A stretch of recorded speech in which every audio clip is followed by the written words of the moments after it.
माता से कह रहे हैं तो माता कहती है कि बेटा कोई बात नहीं, शुभ कैसा होता है। उन्होंने जो अच्छी बात कही उसको ग्रहण कर लो, जो बुरी बात कही उसको छोड़ लो। उन्होंने तो एक बात बता दी, मैं तो तेरे पिता का नाम भी नहीं बता सकी, उन्होंने तो परम पिता का नाम बता दिया। बहुत अच्छी बात कही, इसमें रोने की कौन सी बात है।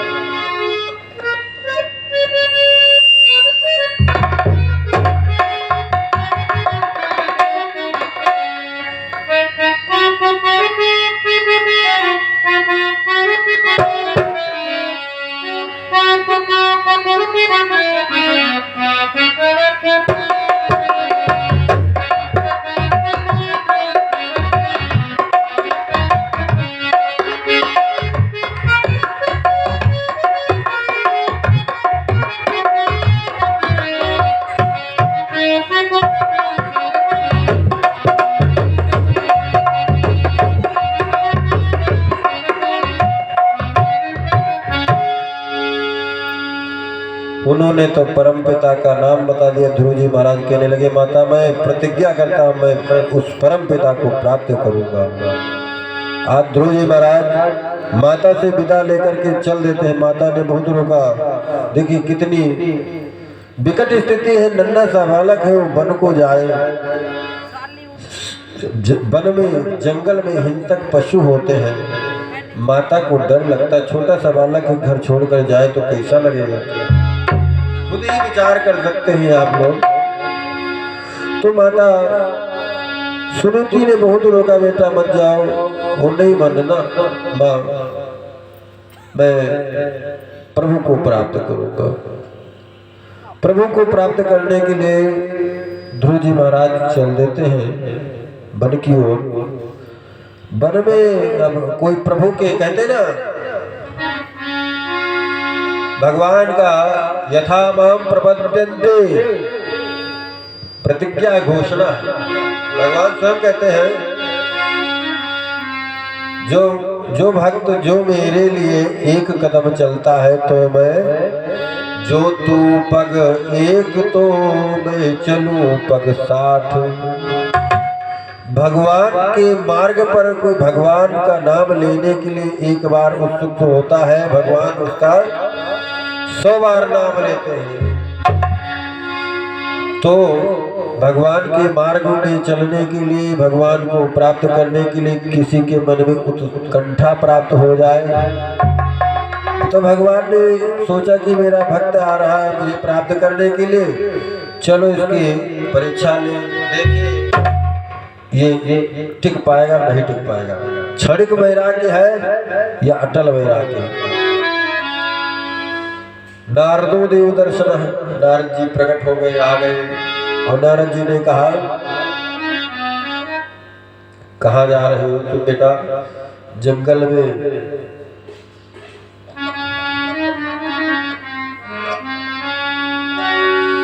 जंगल में कहाँ जा रहे हो बेटा? जंगल में तो बड़े हिंसक पशु होते हैं, बाघ होते हैं, सिंह होते हैं, मृग होते हैं, बहुत बड़े बड़े खतरे वाले पशु होते हैं। और वन में जाकर के क्या करोगे? बोले तपस्या करोगे। किस लिए करोगे तपस्या? बोले परमात्मा को प्राप्त करना है इसलिए तपस्या करूंगा। बोले नहीं प्राप्त कर पाओगे। बोले क्यों? बोले इसलिए नहीं प्राप्त कर पाओगे क्योंकि तुम प्रभु को जानते नहीं। कैसे है प्रभु, किस प्रकार मिलेंगे?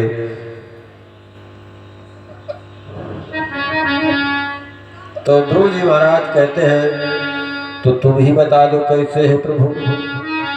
तो कहते भगवान जो है नीलांबरधारी है, पीतांबरधारी है, गले में वैजयंती माला को पहनते हैं, तुलसी की माला पहनते हैं, शंख चक्र गदा पद्म को धारण करते हैं, और बहुत सुंदर रूप में उनको बताया। नमः पंकजनाभाय नमः पंकज पंकज नेत्रये नमः पंकज मालिन्ये पंकजाय नमो नमः। भगवान का कोमल विग्रह बता कि भगवान कमल के समान नेत्र वाले हैं, कमल के समान सुंदर व श्वेत वर्ण वाले हैं। भगवान की ऐसी गति बताया और ध्रुव जी महाराज प्रसन्न हुए, कहने लगे ठीक है गुरु जी। और गुरु जी बन गए नारद जी। नारद जी ने उपदेश किया,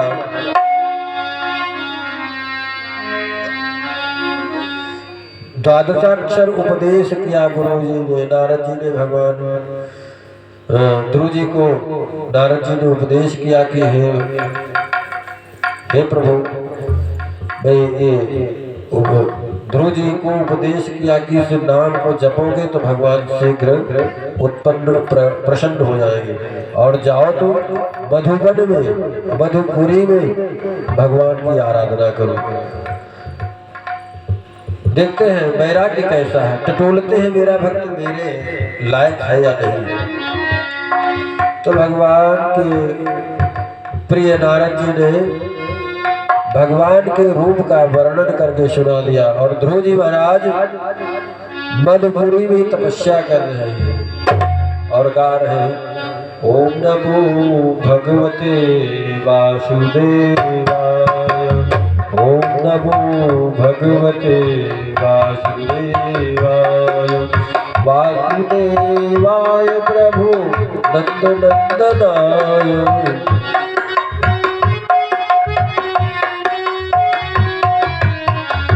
वासुदेवाय प्रभु नंदनंदनाय, ओम नमो भगवते वासुदेवाय।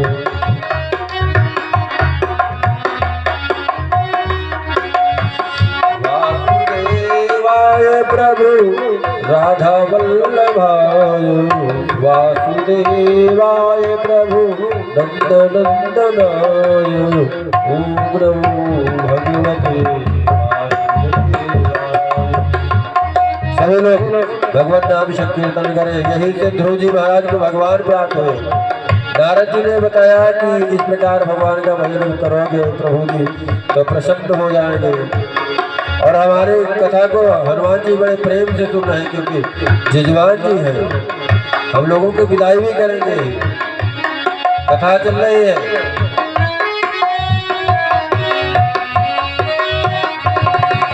वासुदेवाय प्रभु नंदनंदनाय, वासुदेवाय प्रभु जनवल्लभाय, ओम नमो भगवते वासुदेवाय।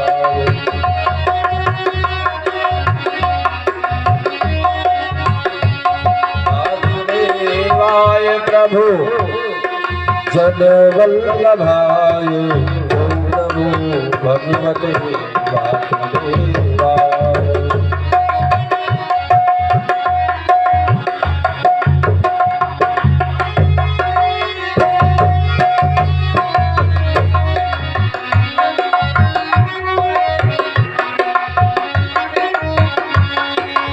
हे भैया, प्रभु के चरणों में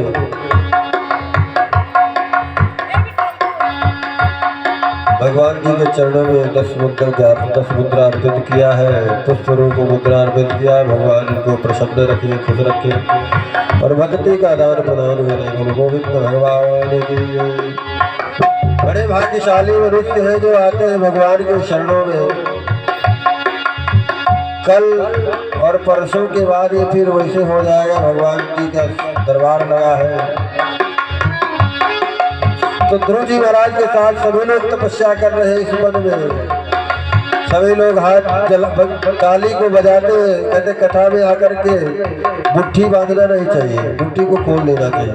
जो लाया हो सब खोल लो, भगवान उसको बंद करेंगे। क्योंकि यहाँ पर आने के बाद सब मिलेगा। जो जिसके मन में कामना होगी भगवान पूरा करेंगे। तो तालियों के साथ ध्रुव जी के साथ तपस्या करेंगे, थोड़ी देर तपस्या करेंगे। ओम नमो भगवते वासुदेवाय,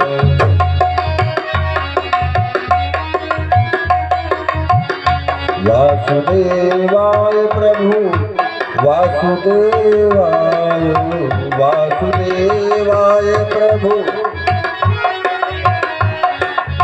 ओम नमो भगवते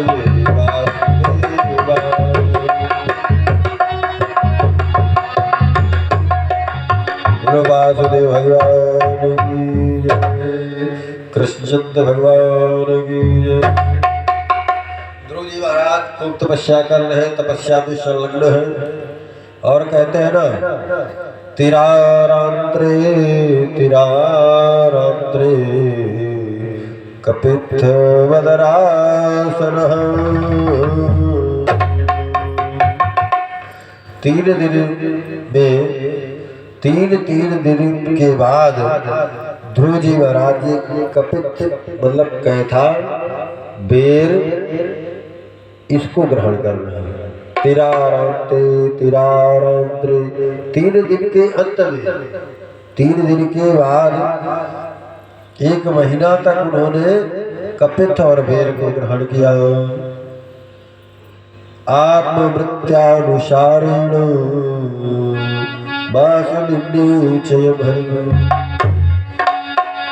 दूसरे महीने में उन्होंने 2 को 1 कर दिया। तीसरे में उन्होंने सूखे पत्ते को ग्रहण किया। चौथे महीने में वो जल ग्रहण करने लगे और चौथे महीने में जल भी छोड़ करके वो वायु भक्षण करने लगे। 12 दिन भी 1 बार वायु का पान करते, सांस लेते। बहुत कठिन तपस्या कर रहे हैं ध्रुव जी महाराज। फिर 5वें महीने उन्होंने क्या किया, वो वायु लेना भी बंद कर दिया।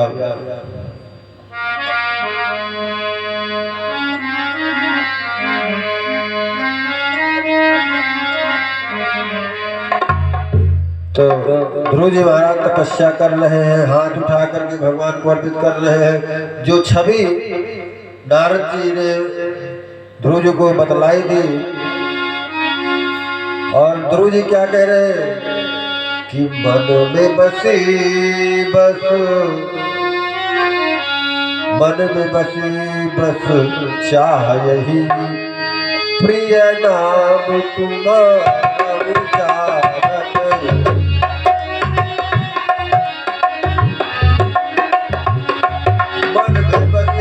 बस चाह यही, प्रिय नाम तुम्हारा उचार करूं। और बिटला के तुझे बिटला के तुझे मंदिर में नित्य आरती बाटे उतार कर।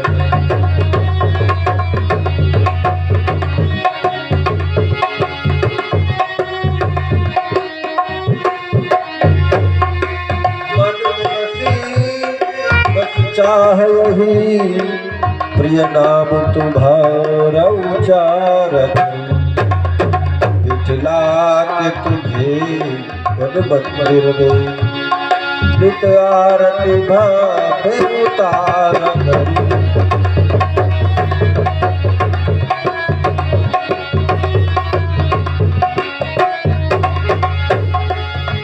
भर के द्रग पात्र में प्रेम का जल। सबकी कामना ये जो भक्त भगवान के होते हैं वही यही कामना करते हैं। भर के द्रग पात्र में प्रेम का जल, पद पंकज नाथ पखारा करो।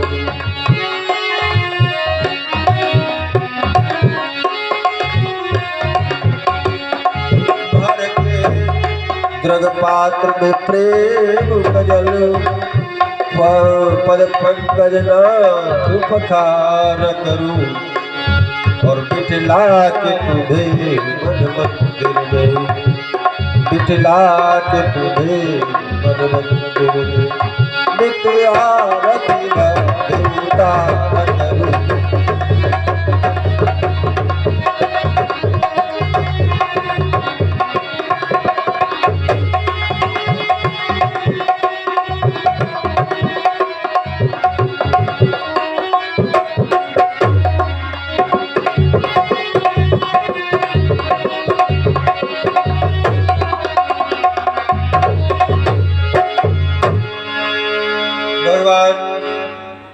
नारायण की कृपा से ध्रुव जी ने तपस्या को कर रहे हैं। अब भगवान जब ध्रुव जी ने अपनी श्वास को रोका तो उस समय ऐसी स्थिति बन गई, सारे संसार, सारे भूमंडल, सारे ब्रह्मांड मंडल की सबकी श्वास रुकने लगी, सारी सृष्टि का क्रम रुकने लगा। सभी देवता पहुंच गए भगवान के पास, त्राहिमाम प्रभु रक्षा करो, हम लोगों की श्वास रुक रही है, क्या हो रहा है महाराज। भगवान कहे बताएंगे बाद में, मुझे जाने दो। और भगवान पहुंच जाते हैं, ध्रुव जी के समीप खड़े हो जाते हैं, पुकारते हैं बेटा ध्रुव जगो, मैं तुमको दर्शन देने आया हूँ। और ध्रुव जी दर्शन नहीं कर रहे हैं। ध्रुव जी जब दर्शन नहीं कर रहे हैं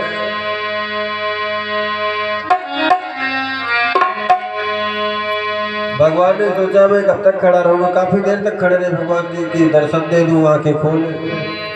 और भगवान जी तो कहते हैं माखन चोर है ना चोरैया, उन्हीं की कथा चल रही है।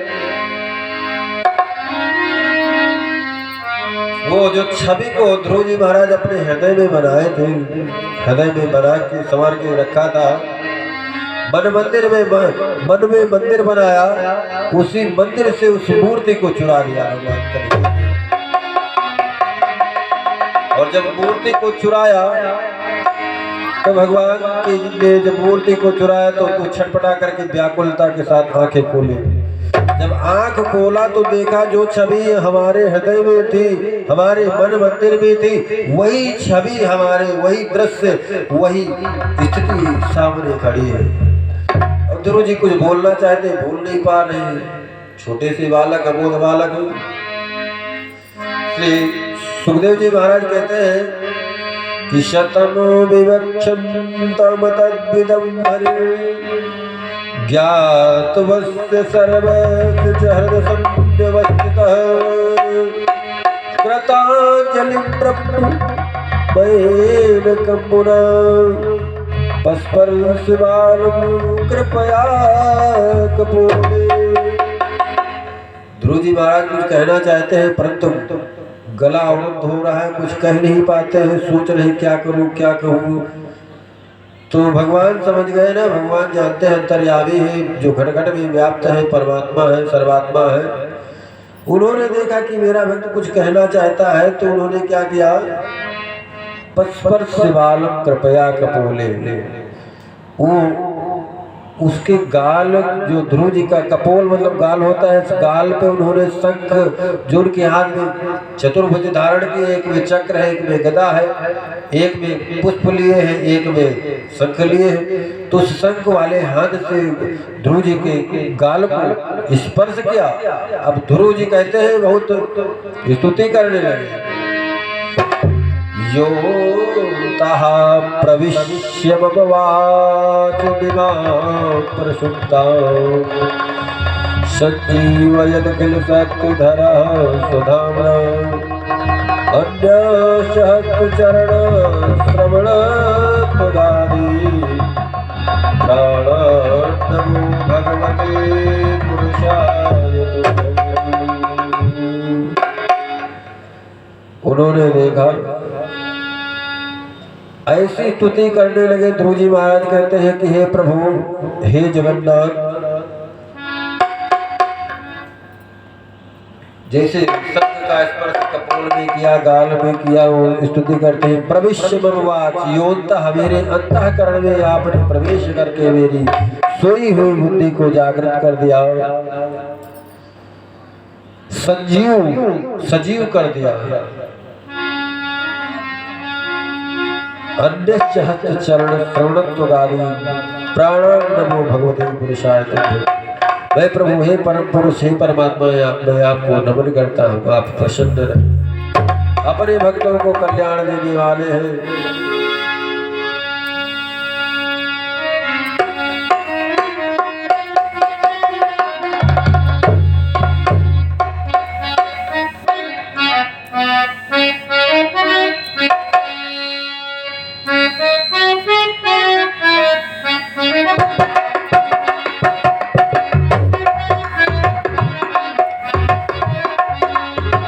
सभी कुछ सखिया कहते हैं कि चलो सखिया कन्हैया को दे।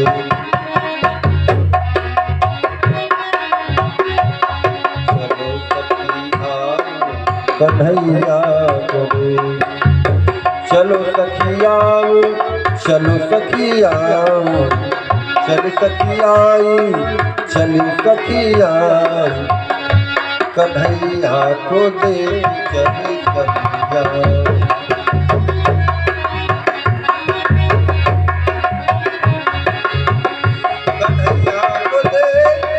कन्हैया को दे। चलो सखिया कन्हैया को दे।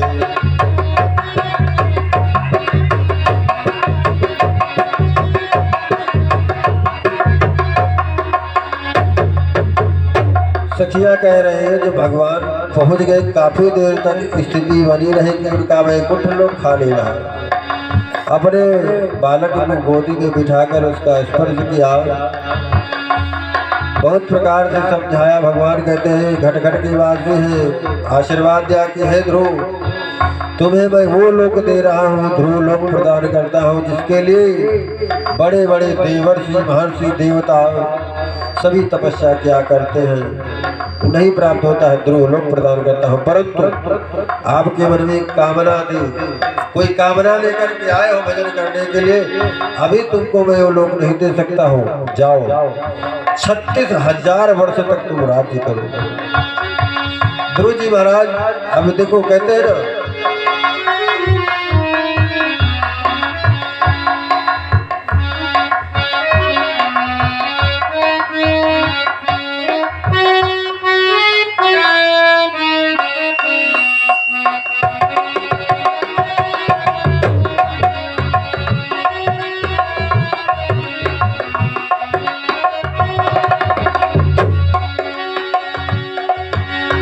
भगवान जिसका साथ देते हैं उसका सभी लोग साथ देने लगते हैं, और जिसका साथ भगवान छोड़ देते हैं उसका साथ कोई नहीं पकड़ता है।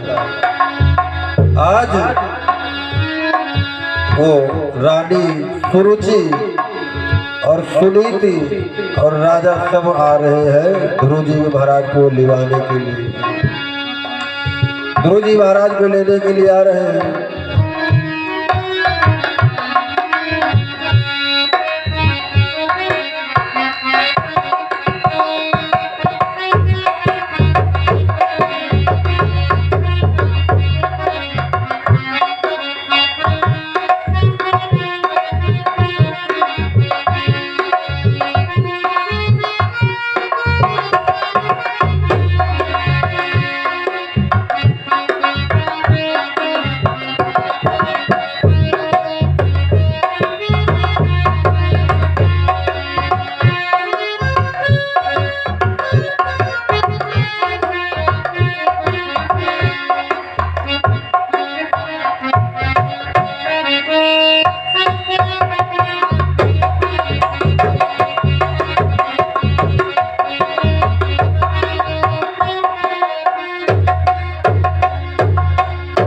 भगवान के भक्त को लेने के लिए आ गए। अब ध्रुव जी महाराज के जो दो भाई थे, मैत्रेय जी कहते हैं कि उत्तम का युद्ध यक्षों से हुआ, यक्षों ने उसका वध कर दिया। ध्रुव जी जो थे अपने भाई का बदला लेने के लिए यक्ष की पुरी पर उन्होंने हमला कर दिया। काफी दिन तक युद्ध चलता हुआ तो ब्रह्मा जी आए, मनु महाराज आए समझाने के लिए कि सुनो। मनु कहते हैं कि तुम यक्षों को क्यों मार रहे हो? यक्षों से झगड़ा हुआ एक दिन, तो उत्तम का वध कर दिया यक्षों ने। यक्ष नगरी थी, उस यक्ष नगरी में गए थे घूमने के लिए, उन्होंने अपराध किया, यक्ष ने उनका वध कर दिया। तो ध्रुव जी महाराज भी युद्ध करने के लिए गए, युद्ध करके सारे यक्षों को मारने लगे। तब मनु जी महाराज आए, समझाए, कहने लगे देखो बेटा, अब ये मार्ग जो है नायम मार्गो है साधो नाम ऋषि के ईशान वर्ति नाम विदात्मानम सब पराग्रही पशु बुद्धिम वैशसम। आप पशु बुद्धि वाली बात कर रहे हैं बेटा, तुम छोटे में छोटेपन में बालापन में भगवान जी को प्राप्त कर लियो और फिर उन बच्चों को क्यों मार रहे हो? युद्ध बंद हुआ और ध्रुव जी महाराज 36,000 वर्ष तक राज्य किए। उसके बाद ध्रुव जी महाराज कहते हैं ना,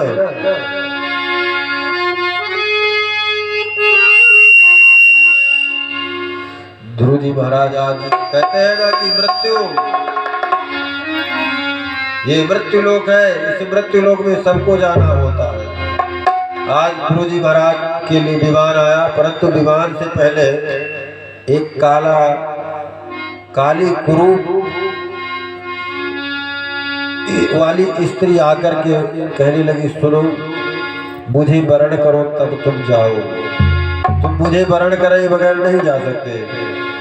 मृत्यु आई तो मृत्युर्मूर्धनि पदम दत्वा, मृत्यु के शीश पर पद रख करके ध्रुव जी महाराज आज विमान में आरूढ़ होकर के चलने लगे। तब उनके मन में शंका हुई, उन्होंने पूछा कि रुको मेरा विमान में नहीं जाऊंगा। बोले क्यों? कहें मेरी माता कहाँ है? तो कहें जिस माता का बालक इतना बड़ा भक्त होगा उस माता को तो यहाँ थोड़ा रहना, वो देखो आगे वाला विमान तुम्हारी माता का है। ध्रुव जी महाराज चले गए। इन्हीं के वंश में महाराज अंग हुए। अंग के यहाँ महाराज पृथु जी प्रकट हुए। बोले पृथु जी महाराज की जय। प्राचीन में ही का राज हुआ, प्रचेता गणों की उत्पत्ति हुई। इसके बाद प्रियव्रत के पुत्रों का वर्णन आया। प्रियव्रत के पुत्र हुए आग्नित के यज्ञ जीव, हिरण्यनेता, घृतपृष्ठ, सवन, मेघापति, 100 पुत्र हुए। इन्हीं के वंश में महाराज नाभि का अवतार हुआ। नाभि के यहाँ भगवान ऋषभ देव जी प्रकट हुए।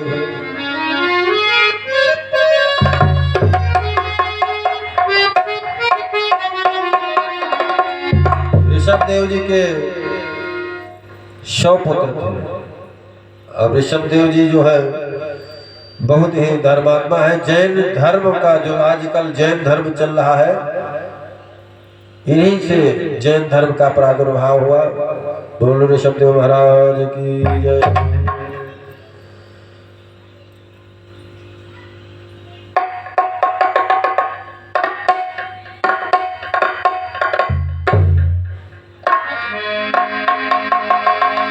ऋषभ देव जी महाराज ने बहुत कुछ समझाया, अपने पुत्रों को शिक्षा दिया, अपना राज्य पाठ अपने पुत्रों को दे दिया और वो जैन धर्म में मतलब दिगंबर वेश धारण करके वन में चले गए। भरत जी सबसे बड़े थे, इनको राज्य प्राप्त हुआ। कुछ समय के बाद आइए 2 बार पहले राम नाम कर ले, थोड़ा करंट मिल जाए।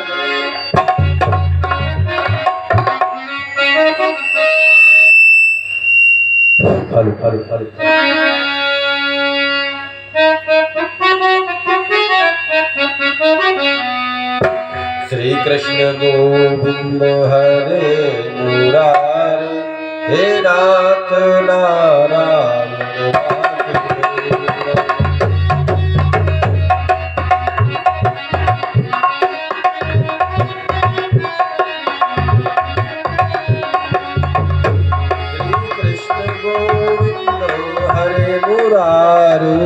श्री कृष्ण गोविंद हरे मुरारे, हे नाथ नारायण वासुदेव।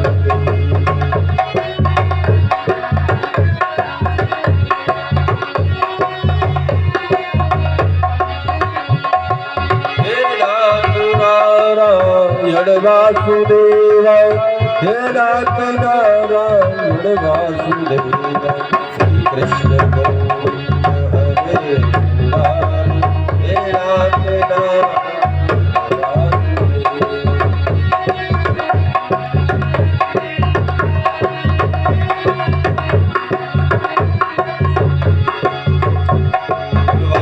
भगवान की जय।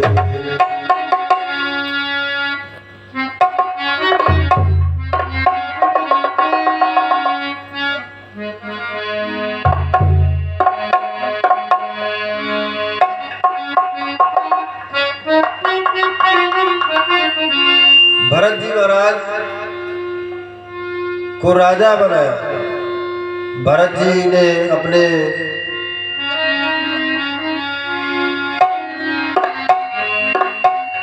अपने पुत्रों को बताया कि ना हम हो है भाजा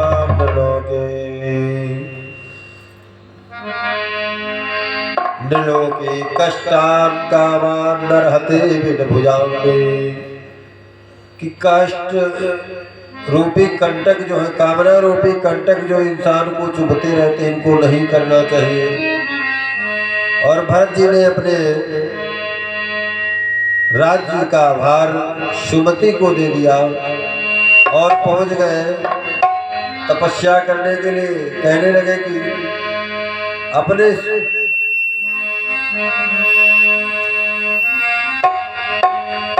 एकदा तुम्हानुद्याम कृताभिषेक दयाविको वस्तिको ब्रह्मक्षरमभि ग्रहणानुको मुहुत्रय मुदकान्तौ पुण्येश।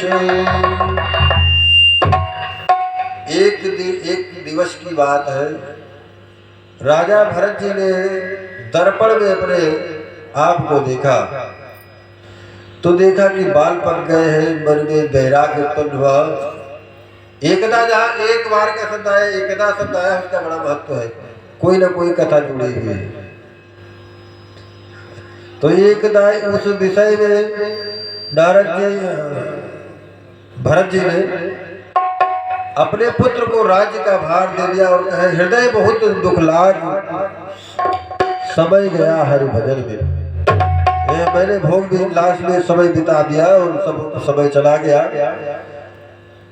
तो राजा भरत जी गए हैं गंडकी नदी के तट पर।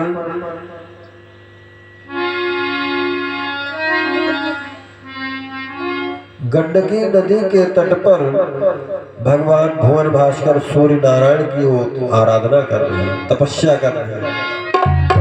वही रहते पहले के समय में वानप्रस्थ हुआ करता था।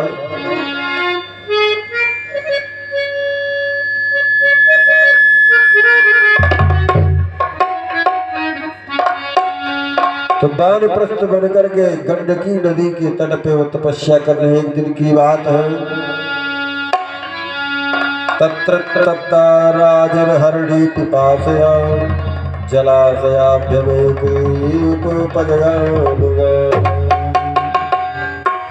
उसी समय उसी नदी में एक, और ये जो है भरत जी नदी के बीच में खड़े होकर के कंठ कंठ पानी में भगवान भुवन भास्कर की आराधना कर रहे हैं।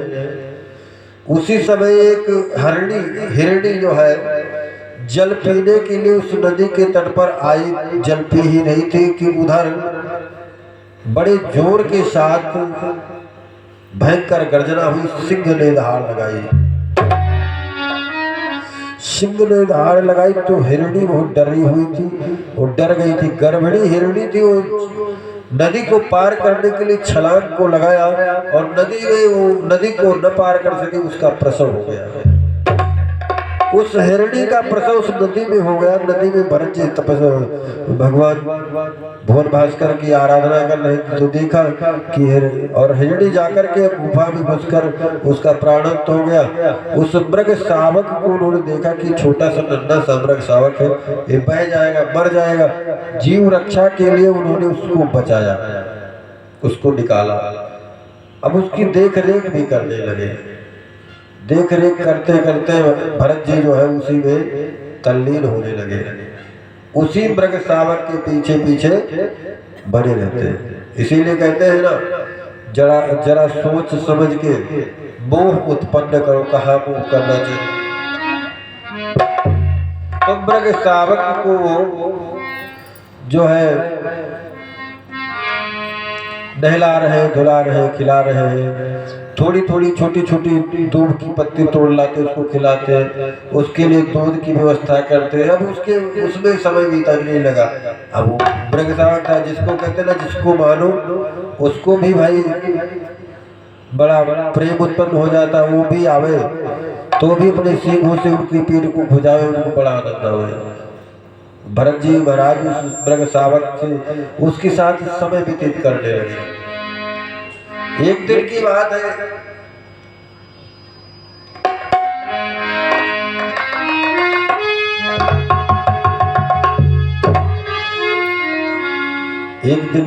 है, कुछ मृग का झुंड उस वन में आया तो मृग शावक उन्हीं के साथ में हो लिया और वहां से वो चला गया। अब भरत जी आए छटपटाते हुए उसको देखने लगे, मेरा मृग शावक आ गया, मेरा उसका नाम कुछ रखे थे, उसको ढूंढने लगे, उसको याद करते।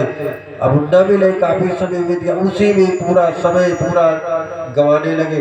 उसको उसी की याद में वो खाना पीना छोड़ दी, जो भी कुछ खाते पीते थे, और उसी की याद में उनका प्राणांत हो गया। और कहते हैं, शास्त्र कहता है अंत्ययामति सागति, जिसके मरते समय जिसकी जो मन में इच्छा होती है उसी प्रकार उसका जीवन बन जाता है।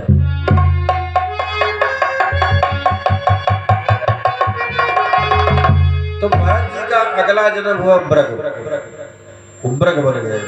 परंतु कहते हैं ना, सत्कर्म जो होता है, किया हुआ पुण्य कर्म, पूजा पाठ धर्म अनुष्ठान कभी नष्ट नहीं होता है। तो इन्हें पूर्व जन्म का याद हो रहा कि मैं एक राजा था, मृग शावक को बचाने के चक्कर में उसके फल स्वरूप मुझे मृग बनना पड़ा। तो आज राजा भरत जी बहुत चिंतातुर भी है, परंतु उसका कोई उन्हें दुख नहीं है, कुछ ठेस नहीं है। वो कहते हैं मेरा प्रारब्ध है, प्रारब्धम तो विलोकितम, जो किया है उसको तो भोगना पड़ेगा ही। तो उनको उनकी पुराने पूर्व जन्म की स्मृति बनी हुई थी, तो उन्होंने घास पत्ते भी कुछ खाना कम कर दिया और कुछ ही समय में उनका वो मृग शरीर भी छूट गया।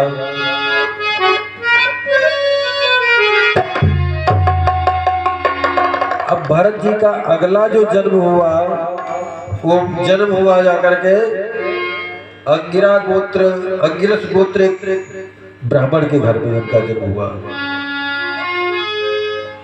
और पिताजी भी कर्मकांडी ब्राह्मण थे, कर्मकांडी थे, ज्योतिषी भी थे। उन्होंने देखा कि अद्भुत बालक है, तो बहुत विद्वान होगा, सबका मार्ग प्रशस्त करेगा, समाज के लिए मार्गदर्शन होगा, इतिहास में इसका नाम होगा। तो उन्होंने उसका नामकरण किया। कहते ना, भगवान की कृपा से उसके पिता ने उस पुत्र का नामकरण किया भरत, फिर से भरत नाम पड़ा। पिताजी अब उसको गायत्री दीक्षा दी, मंत्र सिखाए, पूजा पाठ बताए। वो तो सोचने लगे कि एक बार फंस गए, अब नहीं फंसना है, मैं अब कुछ नहीं करूँगा। तो वो कुछ याद न करे तो उनका नाम रख दिया गया जड़, और भरत तो नाम था इसलिए उनका नाम हो गया जड़ भरत जी महाराज की जय। जड़ भरत जी महाराज अब सोचने लगे कैसे क्या हो। उनके 5 भाई और थे, बड़े भाई थे 5, तो घर का काम धाम किया करते थे। ये तो कुछ काम धाम करने वाले नहीं थे, निर्गुणी थे।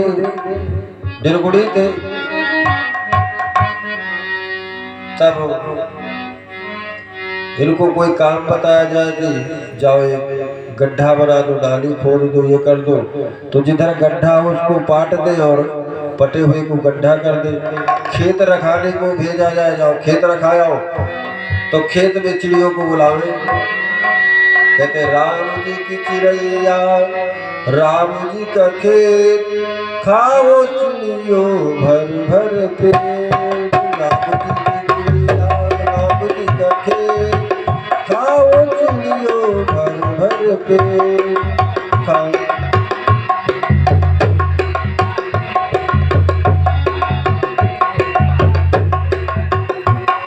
तो भरत जी इस प्रकार वो पूरे फसल को खिला देते हैं। तो घर के लोगों ने उन्हें घर से निकाल दिया। कहते जो जिसका कोई नहीं हो, जो कुछ काम ही नहीं कर पाएगा, खाना पीना खाने वाला और सबसे अच्छा जानने वाला है, तो उसको घर से बाहर कर दिया गया, निकाल दिया गया। जब घर से बाहर निकाल दिए गए महाराज, तो कहेंगे क्या किया जाए। तो कुछ समय के बाद उन्हें कुछ चोरों ने पकड़ लिया। कुछ चोरों ने उनको पकड़ लिया और कहा कि चलो इनका हम इनकी बलि चढ़ाएंगे। लेकर के जाकर के काली के स्थान पे चोरों ने उनकी बलि चढ़ाने के लिए जैसे तैयारी किया, उनको नहलाया धुलाया, खिलाया पिलाया, टीका चंदन लगाया, माला वाला पहनाया और काली जी के सामने कहा शीश झुकाओ। भरत जी ने शीश झुका दिया कि भाई शीश झुक गया और वो तलवार उठाकर उसका वध करने के लिए तैयार हुए। तब तक काली प्रकट हो गई और काली ने प्रकट होकर उन्हें चोरों का वध कर दिया और वो बाइज्जत सीधे वहां से चले आते हैं, बच जाते हैं ऋषभदेव जी, भरत जी, और आकर के चले आते हैं। श्री सुखदेव जी महाराज कहते हैं कि उस समय एक राजा रहता था। अत सिंधु सौवीर पते रहुगणस्य ब्रजत इच्छुमत्यास्तटे तत्कुलपति नाम शिविकावाह पुरुषान्वेषण संपयेत पदेनो। एक सिंधु सौवीर नामक नरेश था रहुगण। वो रहुगण था, वो पालकी में बैठ करके जा रहा था। पालकी में बैठ करके रहुगण जा रहा है।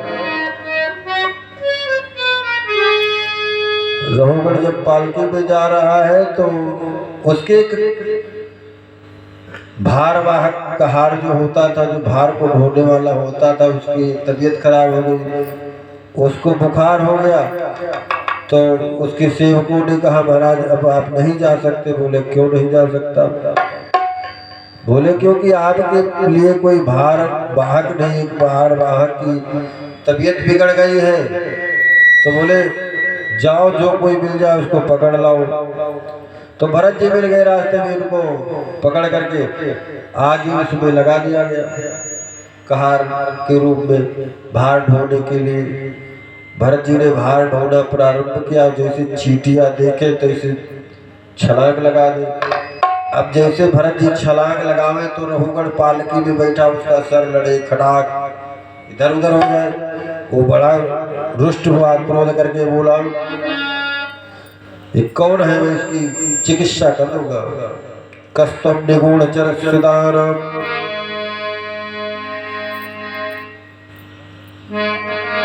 तो भरत जी वो भारवाहक कहने लगे कि महाराज मेरी गलती नहीं, जो नया भारवाहक आया है इसी की वजह से आपको वो लगा, ये छलांग लगाते चलता हुआ है। जब उसको भरत जी को रहुगण ने देखा, कस्तम निगूढ़ चरसद्विजार बिभर्षसूत्रं कतमोऽवधूत कस्यासुकुत्यप्रियात् कस्मात् क्षेमायनस्येदसिनोद शुक्लः। हे उसके जनेऊ को देखा है, समझ गया कि तो ब्राह्मण है और ब्राह्मण का अपमान हो जाएगा। एक क्षत्रिय ब्राह्मण के कंधे पर चले तो बड़ी बात है। कहने लगे रुको रुको भाई, रोके। कहने लगे तुम कौन हो बताओ। अब भरत जी जड़ थे, मूक थे, बधिर थे, कुछ न बोले। कहने लगा मुझे पता है, क्षेमाय नश्चेदसि नौत शुक्ल, आप कोई दूसरे नहीं, कहीं मेरे गुरु कपिल देव तो ही नहीं है। मुझे डर नहीं लगता है, मैं किसी से नहीं डरता हूँ। ना हम विशंके सुरराज वज्रान नैत्रक्षे शूलान यमस्य पाशान यमस्य दंडात् नाग्निर्कुशोमानिर्वित्तपाद शंके वृषम ब्रह्मकुलावमाना। कहीं मुझे डर लगता है तो केवल एक मैं नाहम विशंके सुरराज वज्रान, मैं वहां देवराज इंद्र के वज्र से नहीं डरता हूँ। न त्रक्षशूला नियमस्य दंडात्, न शिव के त्रिशूल से डरता हूँ, न यम के दंड से डरता हूँ, जो यमराज दंड लिए रहते हैं उससे भी नहीं डरता हूँ। तो बोले डर काहे का लगता है? बोले मुझे डर लगता है केवल एक ब्रह्म कुलम्बमाना, ब्राह्मण से डर लगता है, क्योंकि ब्राह्मण पैठी पताल छलो,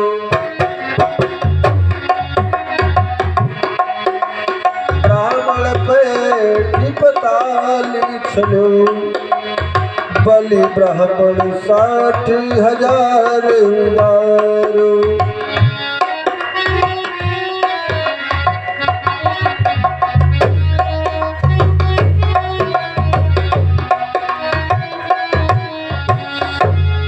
ब्राह्मण पैठी पताल छलो, बलि ब्राह्मण 60,000 उजारो। ब्राह्मण को समुद्र लियो, ब्राह्मण ही यदुवंश उजारो। ओ ब्राह्मण लात हरि हरि को, और ब्राह्मण से परमेश्वर हारो। ब्राह्मण लात हरि हरि को, ब्राह्मण से